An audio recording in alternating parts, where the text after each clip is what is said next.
بسم اللہ الرحمن الرحیم۔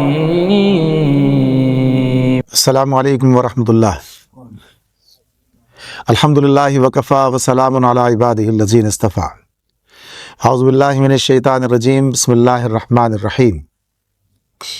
سورہ بقرہ کی آیت 26 سے آج ہم آغاز کریں گے انشاءاللہ۔ بسم اللہ الرحمن الرحیم۔ ان اللہ لا یستحی ان یضرب مثلا ما بعودۃ فما فوقہا۔ ہاں، اللہ ہرگز اس سے نہیں شرماتا کہ مچھر یا اس سے حقیر تر کسی چیز کی تمثیلیں دے۔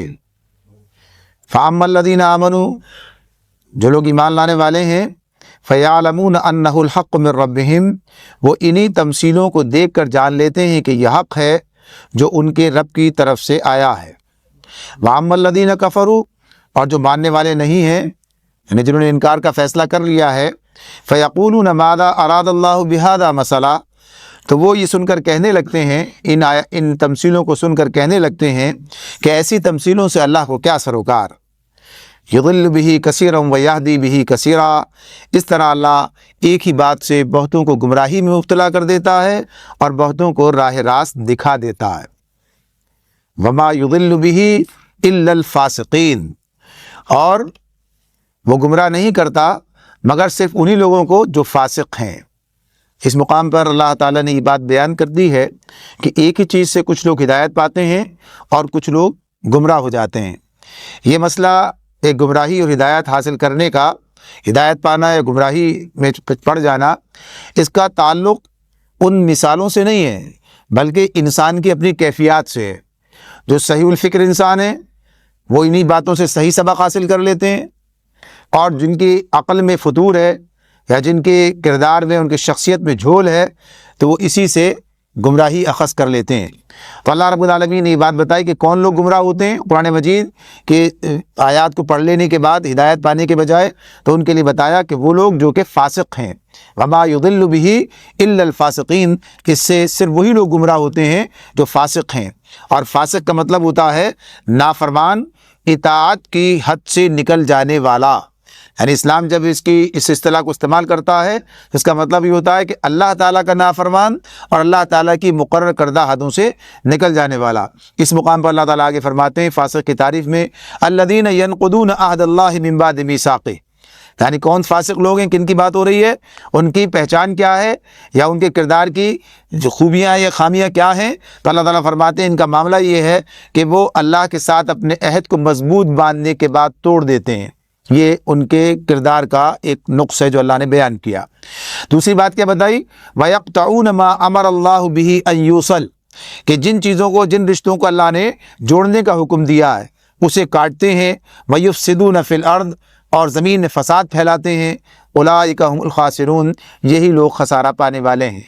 یہ تین اللہ تعالیٰ نے علامات بتائیں، تین ان کے کردار کی خصوصیات بتائیں کہ یہ تین چیزیں جس شخص میں جمع ہو جاتی ہیں گویا وہ مکمل فاسق ہے۔ عہد جو اللہ تعالیٰ سے کیا گیا جس کو توڑنے کی بات ہے، پہلی بات تو وہی عہد الست ہے جو اللہ تعالیٰ نے ہر انسان سے اس کی پیدائش سے قبل، یعنی دنیا میں بھیجے جانے سے پہلے، جب اللہ تعالیٰ نے سارے نسل انسانی کو جمع کیا تھا اور ان سے پوچھا تھا کیا میں تمہارا رب نہیں ہوں، الست بربکم، اور جواب دیا تھا سب نے، قالوا، کہا، بلا، یقیناً آپ ہمارے رب ہیں۔ سورہ اعراف میں اس کا تذکرہ ہمارے سامنے آئے گا۔ اسی عہد کو یاد دلانے کے لیے اللہ نے رسول بھیجے ہیں، کتابیں نازل کی ہیں۔ تو جو لوگ اس عہد کو توڑ دیتے ہیں، جنہیں اس کا کوئی پاس نہیں رہتا، اور پھر اس کے بعد جو رسولوں سے ان کے سامنے یاد دہانی آتی ہے اسے بھی نظر انداز کر دیتے ہیں، تو پھر ان کے لیے اللہ تعالیٰ فرماتے ہیں یہ فاسق ہونے کی پہلی علامت ہے۔ اور دوسری بات پھر ان کے کردار میں جو نظر آتی ہے وہ یہ کہ اللہ تعالیٰ نے جن رشتوں کو قائم کرنے کا حکم دیا ہے، بلکہ جو تعلقات کے دائرے کی بات ہے، تعلقات کے دائرے میں صرف رشتے ہی نہیں ہوتے بلکہ کس سے کٹنا ہے، کس سے جڑنا ہے، یعنی اس معاملے میں جو اللہ رب العالمین نے ہمارے سامنے ہدایات دے رکھی ہیں ہمیں، ان ہدایات کے برعکس وہ ان تمام رشتوں کو کاٹتے ہیں یا ان رشتوں کو ان بنیادوں پر قائم نہیں کرتے یا تعلقات کے دائرے میں ان ہدایات کو نظر انداز کر دیتے ہیں جو اللہ رب العالمین نے دی ہیں۔ تو یہ ان کی دوسری صفت ہے جو اللہ نے بیان کی، اور اسی کا نتیجہ فساد فی الارض کی صورت میں سامنے آتا ہے۔ یعنی یہ تیسری جو بات ہے کہ وہ جو فساد فی الارض برپا کرتے ہیں، زمین میں فساد کرتے ہیں، تو وہ فساد انہی دونوں خصوصیات کی بنیاد پر خود بخود پیدا ہوتا ہے۔ تو کہا گویا وہ مفسد بھی ہوتے ہیں۔ تو ایسے لوگ ہیں جو کہ اس کتاب سے ہدایت نہیں پا سکتے، اور صرف کتاب سے ہدایت نہیں پاتے بلکہ خسارے میں پڑ جانے والے لوگ بھی یہی ہیں۔